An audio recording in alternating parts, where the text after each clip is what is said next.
Welcome to The Other Worlds, where we talk to authors of fantasy, supernatural, and paranormal stories. Let's open the portal and meet our guest. Hello, my name is Sandra Tan, and I am joined today by Natasha Pulley. Natasha has at times called Japan, China, and Peru home. She currently teaches creative writing students at Bath Spa University and is the international best-selling author of several novels and collections, including The Watchmaker of Filigree Street, The Bedlam Stacks, The Mars House, and her latest novel is The Hymn to Dionysus. Welcome to the Other Worlds, Natasha. Thank you so much. It's lovely to be here. Now, you have written a number of different books and you've written series, and now this is a Greek retelling, a standalone. How do you find that the process compares when you're writing a standalone versus a series book? So I think that's a really excellent question. I've never sat down and said, right, this is going to be a series. It just kind of happens. I'm not one of those writers who has the planning gift. So I'm not sitting down with book number one and saying, okay, in book two, this will happen, in book three, this will happen. I write one book and then somebody says, oh, that did quite well. Have you got another one? I go, maybe. And then maybe there's a third one.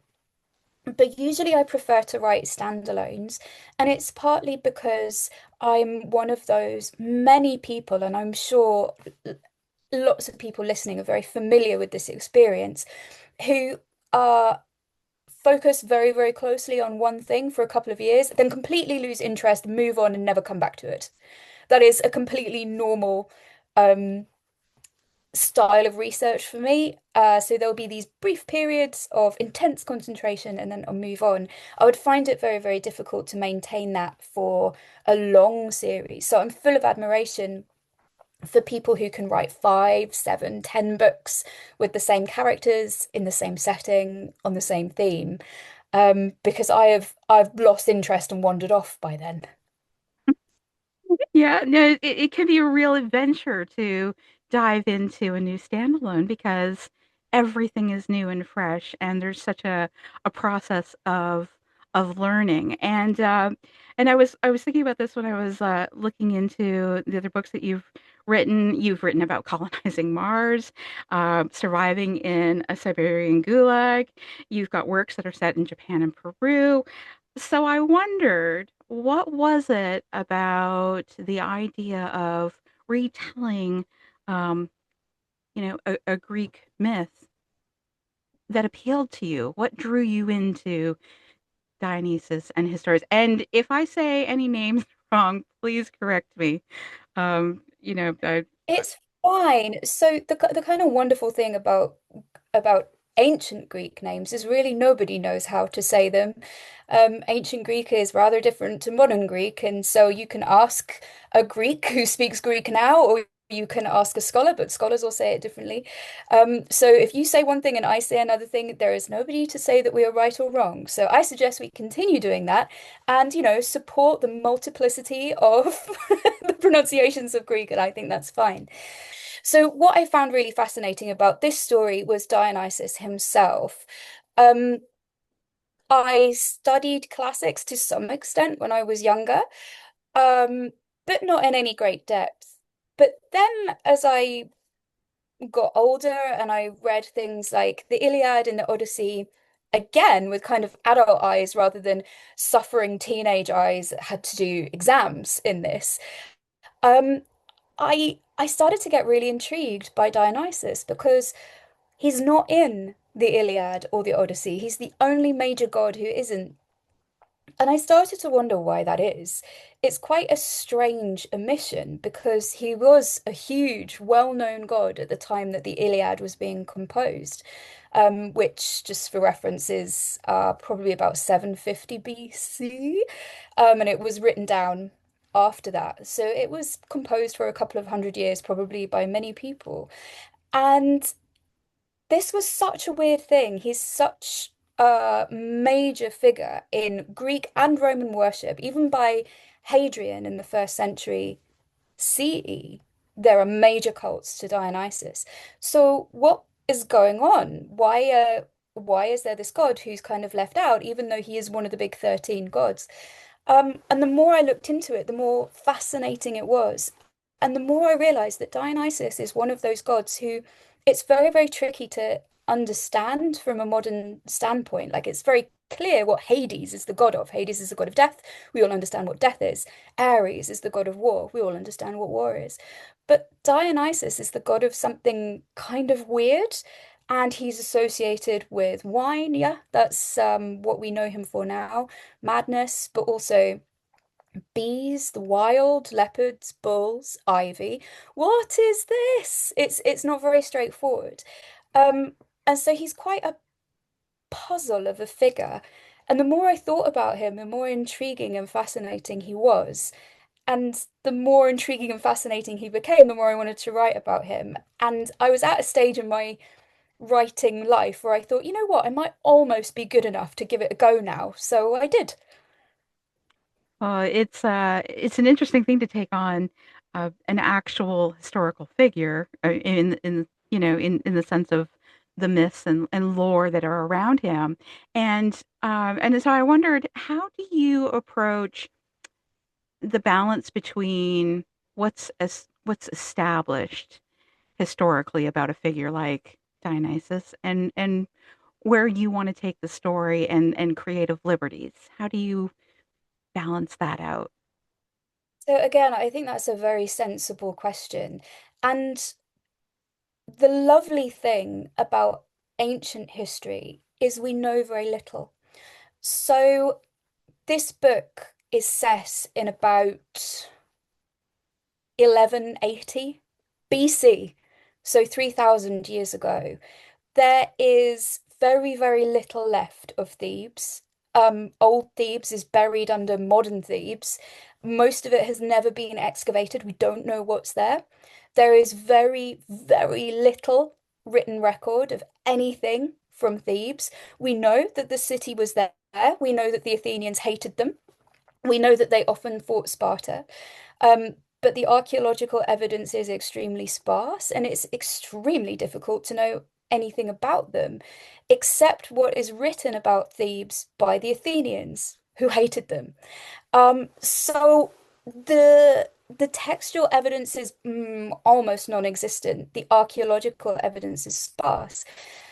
And when that happens, historians have an absolute nightmare because it means they have to write articles about a shard of pottery that's puzzlingly shaped, and they say that classic historian anthropologist thing, which is, it is of clear ritual significance, which means we don't know.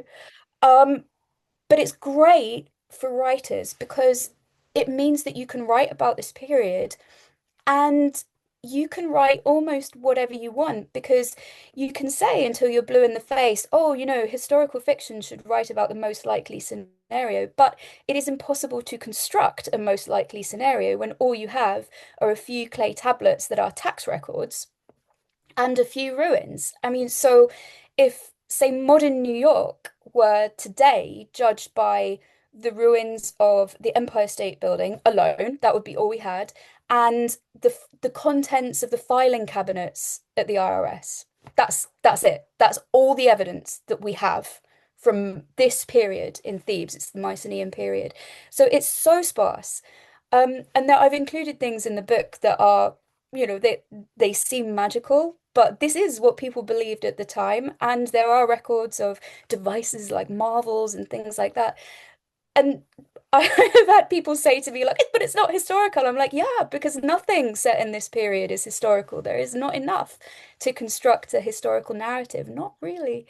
So it's a bit of a joy, actually, to set things so far in the past.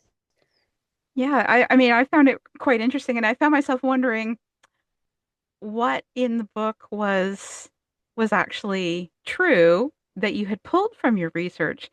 Can you give an example of something that made it into the story that actually did come from your research? Sure. So there's a wonderful engineer and or stealer of patents in the first century Alexandria called Hero of Alexandria, and he wrote books of engineering diagrams, and they're all diagrams of these things called marvels. And they're moving machinery. They're usually powered by hydraulics. And they're very closely associated with temples. So he describes one marvel that was, we think, the world's first vending machine. It was a beautiful little bronze figure of Heracles. And if you put a coin into its hand, the weight would make it pour you a glass of wine, which is kind of wonderful. And that's at the small, delightful end. At the impressive end, there's records of one of these things showing, I think, six nymphs dancing inside a temple complex. So that would have been incredibly impressive to see. Like these things moved with hydraulics, and people found them magical. And they were very closely associated, as they say, with temples and religion and faith. That's from a later period of Greek history, but I included them in this story because I think they're so weird and so unexpected. And the other wonderful thing is, we would never know if these things had been invented much earlier than we think, because there was a dark age between the period that I'm writing about and the period for which we have better archaeological records. So everything would have been melted down for swords, basic supplies, everything like that. So maybe they did have these things. We would have no idea because, as I say, all we have left of this culture is a couple of walls and a few tax records. Yes, and you sort of make a joke about the tax records in the book actually at one point, which was an interesting point because, we don't it's easy for us to think about writing being important and knowing how to read being important and having value and to have that actually spun around and questioned through the guise of a little bit of a joke was actually kind of fun. And it is an interesting dynamic in the relationship that you have between Dionysus and Phaedrus. And I wondered why you wanted to tell the story, particularly through Phaedrus's eyes. I That's great. It's the same reason that Sherlock Holmes is not narrated by Sherlock Holmes and the Song of Achilles is not narrated by Achilles. I think when you have a larger than life character who is mystifying and weird and quite uncanny and superhuman in some ways, they're often not the best person to narrate themselves because you lose the mystery around them and you often lose any tension. So there are two Arthur Conan Doyle stories narrated by Sherlock Holmes, and for me, they're both garbage because there is no tension. The tension comes from not knowing the answer to the mystery, and of course, Holmes works it out very, very quickly. So the stories tend to go, "Oh, there's a mystery. Oh, I've worked it out at the end." Whereas with a narration from a figure who is human and normal and flawed, like Watson, like Patroclus, you get a very different story with much more tension because, firstly, this superhuman, often kind of personally unbearable character becomes a figure of great affection because the narration is by somebody who loves them. And secondly, you can have tension. Their motives can be unclear. They can have that mystery. So I always think that kind of everyman narration of an extraordinary figure is a very useful device. Well, and he's also a very interesting character himself, and really struggles with PTSD in the story. How did you find tackling PTSD through a knight character in this setting? How did you find that particularly challenging? Did you have to sidestep some, of the more modern assumptions and understandings about PTSD in order to be able to write it in a way that you felt worked for the time period? It's a really interesting subject. One of the reasons I wanted to put it in is that Dionysus is the god of PTSD. One of the first records we have of somebody going blind on the battlefield, for psychological reasons, is from Greek records, and they attribute it to Dionysus. The idea is that if you see something that's really terrible, he switches your sight off to protect you from the terrible thing because he is the god of madness. He is therefore also the god of battle madness, which is what they would have called PTSD. Um, I think it's also a topic that is at the center of an awful lot of Greek writing. So, for example, the Odyssey, I would argue, and great chunks of the Iliad is about soldiers with PTSD. Odysseus is a wonderful example. He comes home. He doesn't just say to his wife's irritating suitors, I'm sorry, I'm the king, you can leave now. He kills them all, and then he goes around and dismembers some random slaves. Like he goes too far, way too far. And I think even the Greek audience would understand that he was going too far, but I think they would also understand why. He's battle sick. He has the same affliction that Heracles has. So Heracles fights too much, and one day he wakes up in the middle of the night, thinks he's surrounded by enemy soldiers. He is not, comes to and finds that he's killed his family. So we have a lot of Greek stories about what we recognize as PTSD.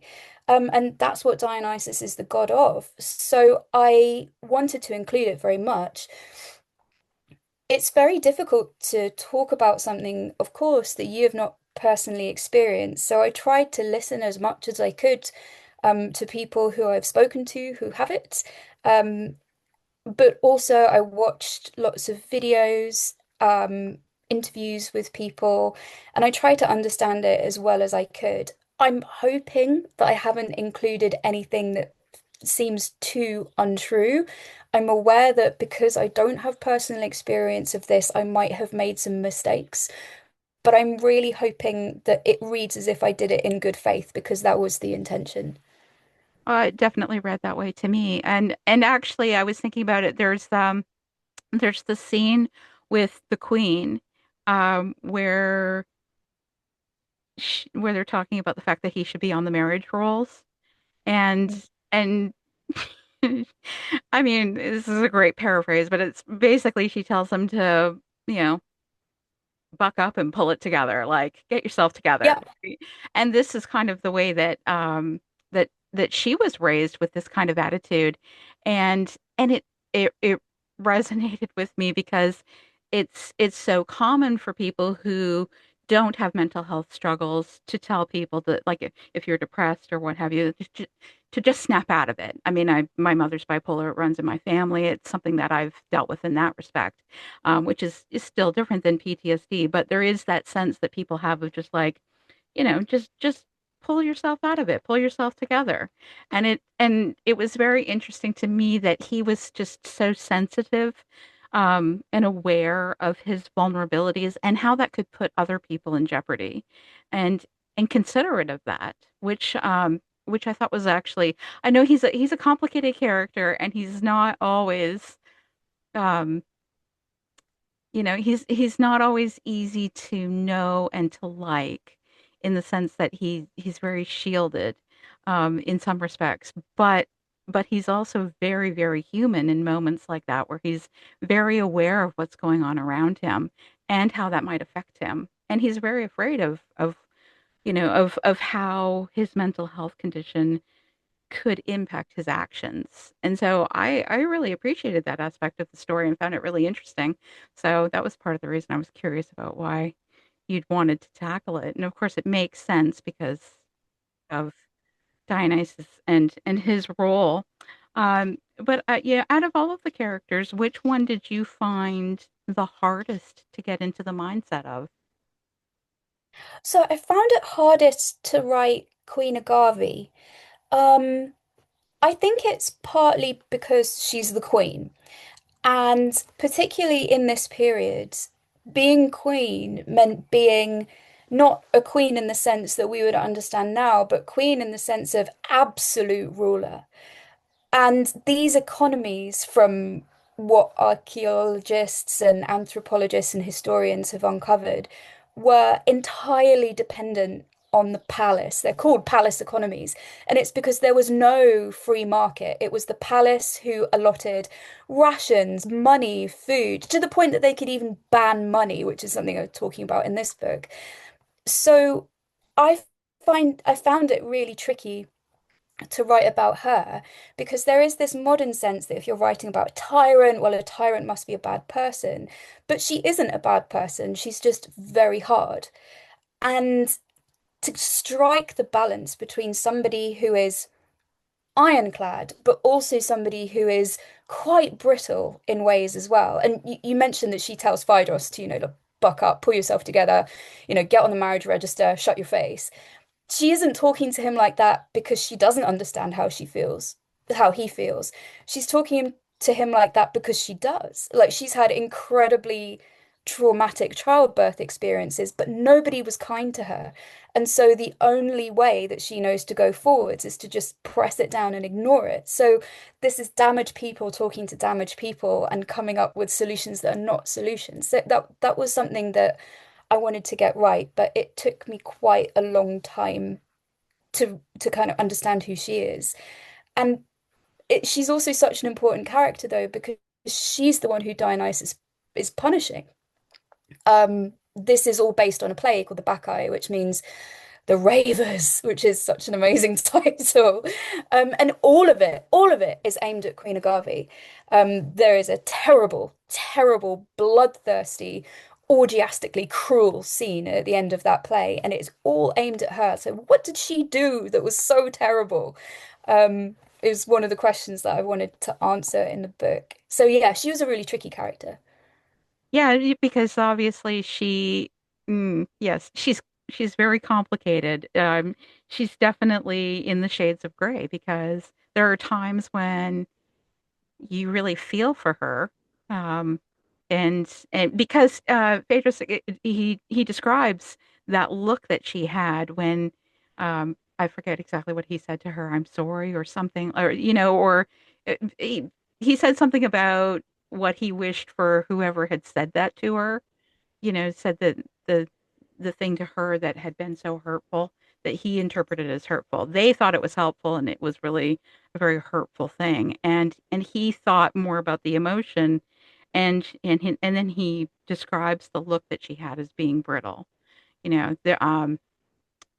to give too much away, but like it's a really interesting dynamic between them. And because there are moments where even though you know that she's doing something that is technically wrong, like she's actually protecting people, like after when there's the siege at the castle, um, for example, and she's giving different orders. He doesn't understand why she's doing what she's doing, but then when you see how it plays out, it's like, is it okay to do the right thing if it leads to the greater good and saves more lives, or should you always do the right thing?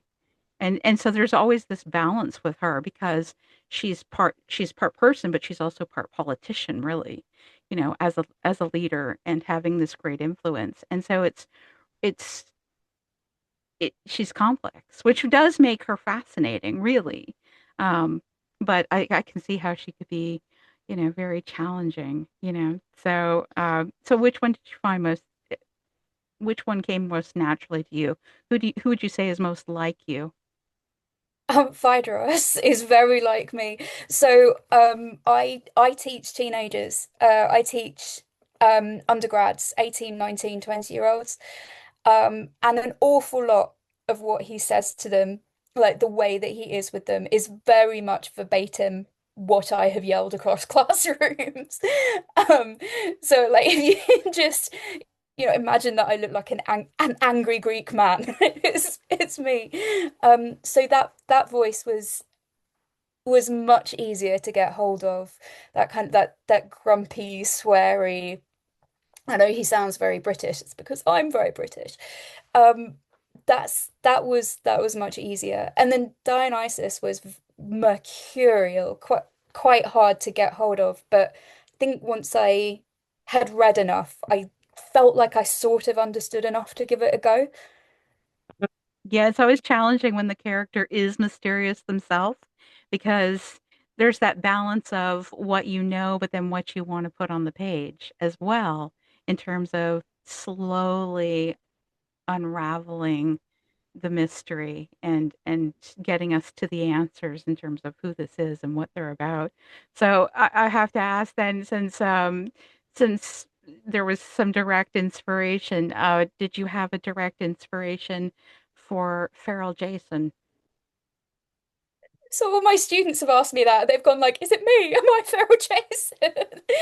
Um, Not really. There's not a real feral Jason. Like I've never had to pry unsuspecting animals from the claws of any like, completely psychopathic students. He's fine. He's just a kind of extreme example of, I think, how some teenagers would end up if they were brought up in the environment that these kids are brought up in.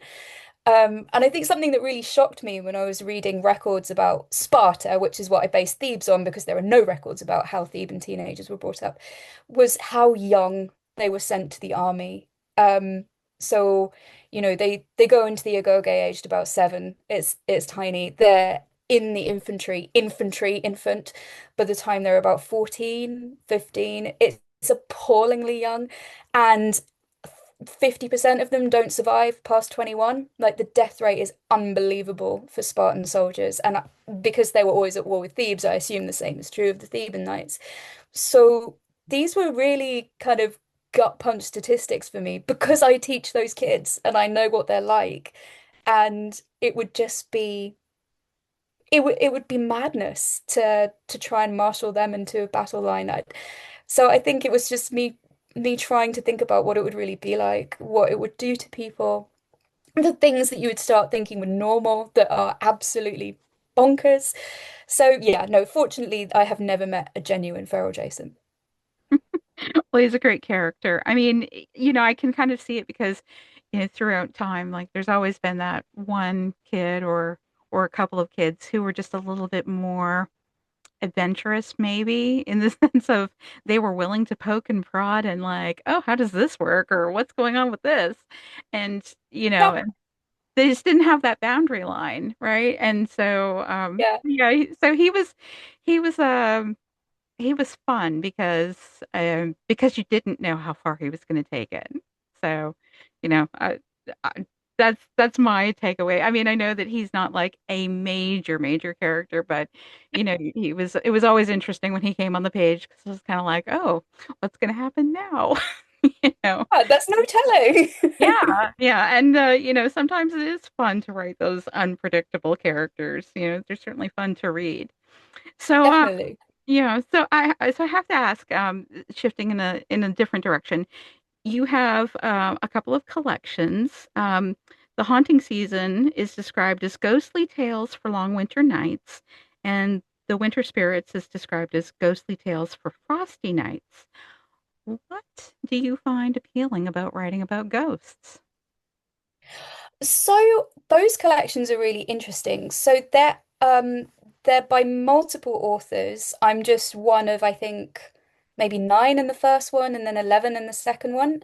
Um Gothic horror is quite a big thing in the UK at the moment, and I think it might be partly to do with our climate, and the way that we shift our time around the winter. So we at the moment we're on this thing called British summertime that gives us more light in the evenings, but then in winter we get more light in the mornings, but it means it gets dark at like 4 p.m. By the time we're in December, it's very cold, it's very dark. In December, the days are only about 7 hours long. It kind of to a lot of visitors, people are shocked because it feels like kind of we're almost in Scandinavia, and if you get up into Scotland, we pretty much are. So we have this kind of very cold, dark season, and I think you can see that in the kind of fiction that's really popular here. There's a lovely publisher called Sphere who decided to put those collections together. And the brief was write a ghost story set in the 19th century in winter around Christmas. So we were told to do that. We didn't come up with this idea, but I loved that brief because I think it's a very rich thing to be able to explore in a climate kind of right in the northwestern part of Europe. Yeah, I think there's a lot of room for ghost stories in the UK, and because there's so much history in a way that we don't always have that same sense here. Um, you can you can go into buildings that are and places that are thousands and thousands of years old, and so you can imagine the history of this place and the people who have lived and died there over time. Exactly. And it's right there. And I think often tourists in the UK are shocked that it's just everywhere all the time. And so we don't tend to treat it with that much respect. So they're like, oh my God, you're allowed to touch that? You're like, yeah, throw a rock here, you'll hit something that's Roman. Yeah, that's exactly it. I was yeah, I was that was something I was telling my husband. We were talking about Rome, and I said, yeah, I mean, basically, when you're in Rome, it's like whatever you trip over is a historic site. I mean, everywhere you turn, right? And it's very very similar in the UK. So, Oh yeah. but it does give room for all of these great ghost stories. So, I mean, I find it interesting because obviously Ghosts has been a popular show on TV, right? And Yeah, definitely. yeah, Definitely. and a popular export because they made a US version of it, and so it's kind of fun to see different takes on the theme of ghosts. So just to wrap this up, I was wondering if you were back in Thebes when Hymn to Dionysus was happening, and you could actually choose which mask you were going to get, so that would affect your outcome. Which one would you choose and why? It's a really tricky question because in the book and to some extent in the mythology, the masks are a form of madness in themselves. So they will cause you to become what the mask is. I'm one of those obnoxious people who quite enjoys being who I am. I worked pretty hard on my own brain, quite enjoy its company, and I don't think I want to be anybody else. And so I think I am in the Helios camp. So Helios is the man who raises Phaedrus. Helios wears a mask of his own face. And I think that would be what I did as well. I don't want to be anybody else. Well, that's very fair. I mean, the masks are their own adventure in the story, and so I found it very interesting to see how that played out, and all these little things that are deftly woven into the fabric of the story that you find out the significance of later. So, it's definitely a fascinating story, and I love these characters, and I love their personal connection and story and the evolution of the relationship that you have between them. And so I, just want to say thank you for telling that story as well, because, it's just sometimes when you read about different characters, you can just see this genuine connection between them and how special and important it is. And Phaedrus is a character who struck me as being so lonely at times that I just loved how this relationship helped him open up and and just it fulfilled a different a part for him that wasn't fulfilled by his role as a knight. It I love the personal aspects of the story. So thank you so much for writing their story and for sharing it with us. Oh, thank you very much. That's very kind.